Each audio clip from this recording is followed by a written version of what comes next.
Welcome everybody to another episode of Function Friday. This Function Friday episode is about the format function. Use format, dot before it, and two parentheses after it. I used it in my vowels video to substitute the number of vowels there were in a given string and print it out. And we can use it for that purpose here. You can set X to be MSK, but in quotes. Remember that. And then you can do print, two parentheses, two quotes, welcome to space coding. That space will have curly brackets.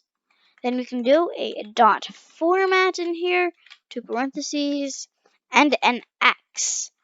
That will substitute X for those curly braces. Now you have welcome to MSK coding. You don't even need to do that. It can get even more simpler. What you can do is just take this away, and instead of just putting empty curly braces, we're going to put the item that you want and put an F before the string itself. Thanks for watching this video. One thing to note is that by the end of September 2019, I used to have 50 subscribers, and I'm at 42 at the time of the recording. So if you're one of the many people who hasn't subscribed but really likes the video, please subscribe. It would help a lot. And thank you for watching.